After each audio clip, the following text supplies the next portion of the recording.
Peu de gens le savent. Mais il existe bel et bien des accords secrets signés entre les anciennes colonies françaises et leur ancienne autorité administrative, la France. Ces accords concernent de nombreux domaines, tels que le militaire, le politique, mais surtout des accords économiques. Les pays africains doivent déposer leurs réserves financières auprès de la Banque de France. Ainsi, la France garde les réserves financières de 14 pays africains depuis 1961, le Bénin, le Burkina Faso, la Guinée-Bissau, la Côte d'Ivoire, le Mali, le Niger, le Sénégal, le Togo, le Cameroun, la République centrafricaine, le Tchad, le Congo-Brazzaville, la Guinée équatoriale et le Gabon. La Chine, qui possède 40% de la production de pétrole brut en Congo, doit transiter par la Banque centrale de la France avant d'emmener des capitaux et des fonds au Congo, ce qui prend du temps et déprécie la monnaie chinoise.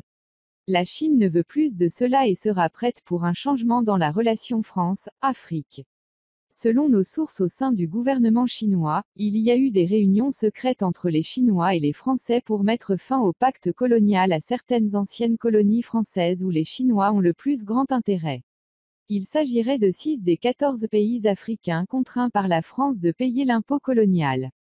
Nos sources ont rapporté que la Chine a donné un ultimatum de 5 ans à la France pour mettre fin à ce pacte colonial avec ces 6 pays ou faire face à de sérieuses sanctions économiques. La France n'a montré aucun intérêt à mettre un terme à ce pacte colonial avec les pays africains concernés. Restez à l'écoute pour plus d'informations à ce sujet.